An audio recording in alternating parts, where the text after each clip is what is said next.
کہتے ہیں کہ ایک پرندہ ہے، وہ جب گھونسلہ بناتا ہے تو اس کے 4 کمروں کی شکل ہوتی ہے،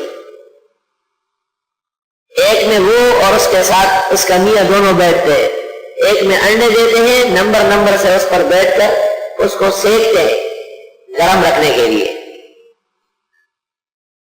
تیسرے حصے میں گندک اور چوتھے حصے میں پانی کی ٹینکی۔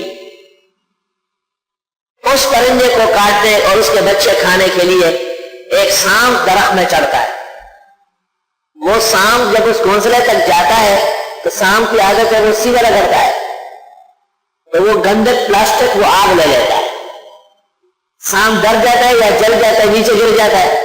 اب وہ گھونسلہ جلے گا تو درمیان میں پانی کا ٹینک ٹوٹ جاتا ہے تو وہ آگ بجھنی شروع ہو جاتی ہے۔ تبارک اللہ واحسن الخالقین۔ علامہ دبیری نے حیات الحیوان میں لکھا ہے کہ میں نے ایسا ایک گھونسلہ تلاش کیا، اس کے انتظار میں بیٹھا رہا، جب وہ چوزے نکل آئے اور وہ بولنے لگے، پی پی کرنے لگے، تو سانپ آیا،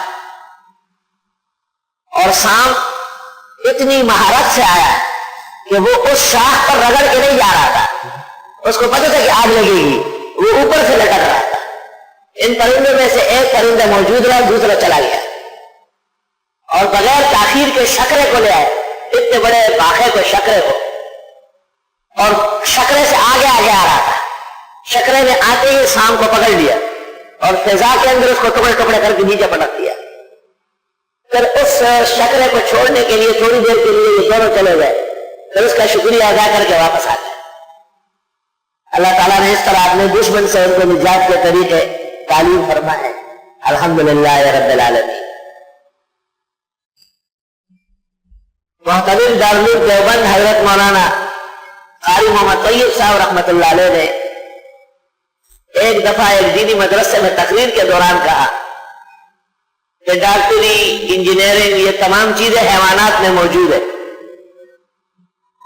اور پھر واقعہ سنایا کہ سہارنپور کے علاقے میں بہت زیادہ بندر ہوتے تھے، سب لوگ ان سے تنگ تھے، ہر وقت گھروں میں آ کے کبھی دودھ گرائے، کبھی روٹی چھینے۔ لوگ جب بہت تنگ آئے، انہوں نے کسی حکیم سے مشورہ کیا، اس نے کہا کہ سب لوگ ایک ہی دن میں روٹیوں میں زہر ڈالے اور کھائے نہیں خود، خبردار اس دن اپنے لیے کوئی اور چیز، چاول اور کچھ پکوا لے، غلطی سے بھی روٹی کو ہاتھ نہ لگائے، اور جگہ جگہ روٹیاں رکھے۔ دوپہر 12 بجے کے قریب اس زمانے میں روٹی ہوتی تھی، بندروں کا ایک غول آیا، سب گھروں میں گھوم رہے ہیں اور روٹیوں کو دیکھ رہے ہیں۔ یہ روزانہ تو ہم اسٹور سے نکالتے ہیں ٹوکریوں سے، یہ کھلی کیوں پڑی ہے؟ سن سن کے باہر چلے گئے، سب ایک دن بھی چکا نہیں۔ 4 بڑے بڑے بندروں کو، موٹے موٹے MBBS سرجن اور فزیشین ڈاکٹروں کو لے آئے، انہوں نے کئی جگہ سے روٹیاں سونگی، اور سونگنے کے بعد ان سب کو اشارہ کیا کہ واپس جاؤ۔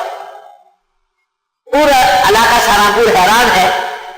اس کے بعد بندر پہلے سے بڑھ کر ڈبل آئے، اور ہر ایک بندر کے منہ میں ایک ٹہنی ہے ہری، اس سے بھی ٹک لگاتے جیسے آپ سلاد کھاتے ہیں، اور روٹی بھی کھاتے ہیں۔ ایک ہاتھ سے وہ ڈنڈی گر گئی، اس کو تلاش کیا تو وہ تریاک کی ڈنڈی تھی۔ وہ بڑے بندروں نے کہا کہ تریاک وہاں سے کاٹ کے لاؤ، اس کے ساتھ کھاؤ، کچھ بھی ہو۔ ساری روٹیاں لے گئے، ایک بندر پھر بڑھ۔ ایسے زبردست ڈاکٹری کا قانون میں پایا جاتا ہے۔ الحمدللہ رب العالمین۔ سب خوبیاں، ثنا، عظمت اور بزرگی اللہ کے لیے ہے، جو سچ مچ کائنات کے پالنہار ہے اور سب کی ضروریات پوری فرماتے ہیں۔